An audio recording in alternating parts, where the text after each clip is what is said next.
Hello friends, we are learning World Heritage, page number 75, 2.6. We have learned that UNESCO determined a World Heritage Site and what is the significance of this site? The significance of this site is cultural and natural importance to humanity. Then it is the site is maintained by International World Heritage Program and it is administered by the UNESCO World Heritage Committee. We have learned that World Heritage Site is a combination of cultural and natural areas. There is the example of Mount Hamshan given here, that it is the significance of human culture as well as the historical Chinese art and literature. Then we have learned that history of World Heritage Sites. In this topic, we have learned that protecting cultural and World Heritage sites around the world, it began early 20th century, but it was too late and actual creation was not until the 1950s. It started to build Aswan High Dam to control water from Nile River. At that time, UNESCO saved Abu Simbel temples and scores of ancient Egyptian artifacts. Then we have learned that there was a convention to create an international organization responsible for protecting cultural heritage.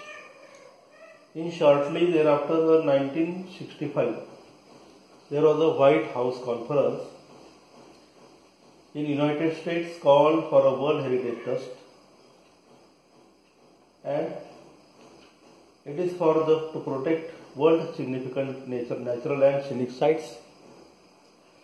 In 1968, the International Union for Conservation of Nature developed similar goals and presented them at United Nations Conference on Human Environment in Stockholm.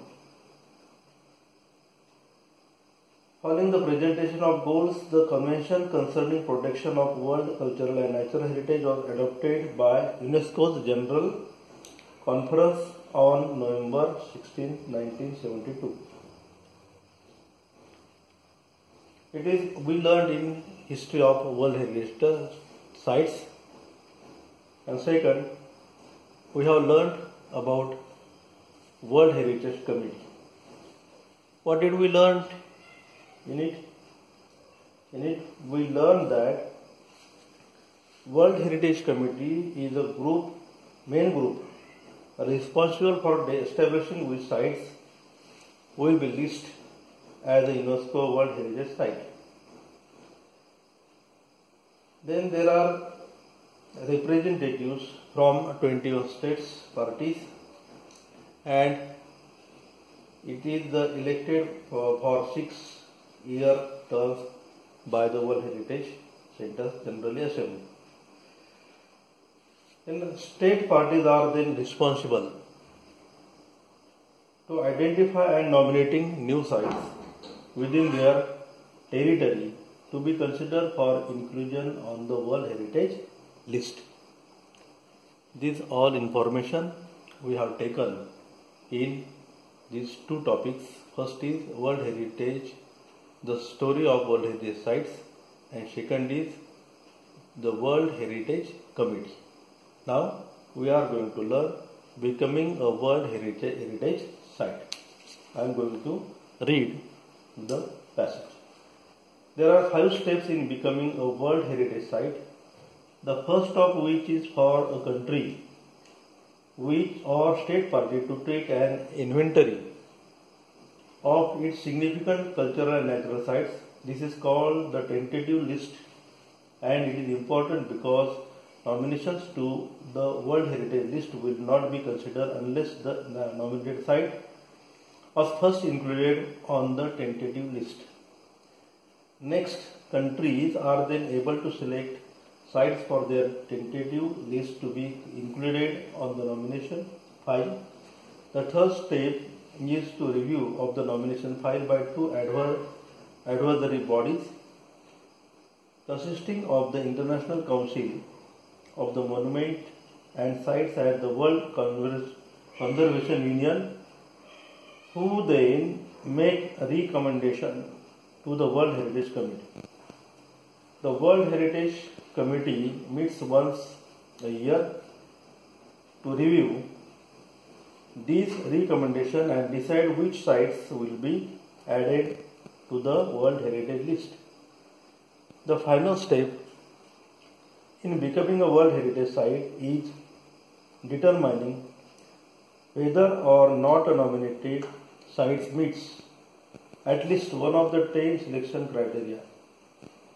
Then, if the site meets this criteria, it can then be inscribed on the World Heritage List.